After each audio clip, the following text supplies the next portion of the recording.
Hey guys, before we get into the word today, there's something that I just really feel the need to address. It just seems like there's been a lot of hostility and almost fear of my facial hair. I've heard a lot of concern. Some people have thought that possibly an albino gerbil had attached itself to my face. And one person even threatened to, when I was asleep, sneak in and cut it off, and that wasn't my wife. And people have just expressed some concern over the chullet. And this is a chullet. It is a chin mullet. Okay? It is a fusion of facial hair wonderment. And I just want to tell you, don't fear the chullet. Don't fear it. Okay? Just relax. Just realize that winter is approaching, and I am growing my own scarf. So embrace the wonder of the chullet. Okay, and today we're in Exodus chapter 24, and I'm going to read to you from the Voice Bible because I really like how it's putting some of the where we're at today.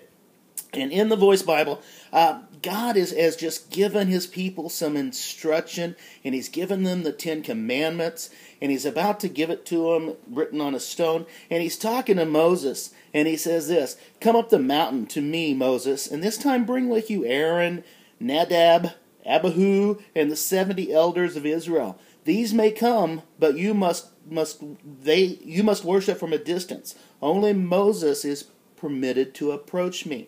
So they can come, but they can only worship from a distance. But they still see some pretty cool stuff, because on down in verse 11 it says this, "They beheld the true God, and they feasted and drank in His presence." They had a party in the presence of God. It's an amazing deal. But in verse 12, here's an incredible invitation, and it's an invitation that I want to respond to.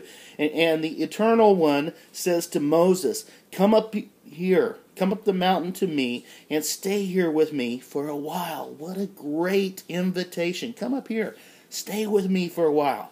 The Eternal One, the Creator, is telling him, I just want to hang with you.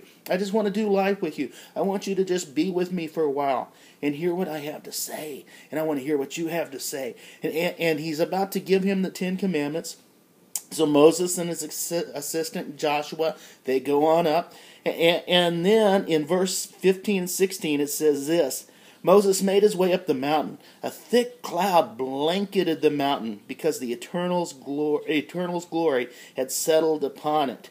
And in verse 17 it says this, "For the Israelites below, the Eternal's glory appeared to be a consuming fire on the top of the mountain." So there's a consuming fire. Once again, we've got a fire that is consuming but not burning things up. Okay, it's firing things up. It's a physical manifestation of the glory of God. We see the smoke, we see the fire, and I want to see that in my life. I thirst for that. And in the verse 18 it says this, "As Moses walked further toward the top, he was swallowed by the cloud of God's glory."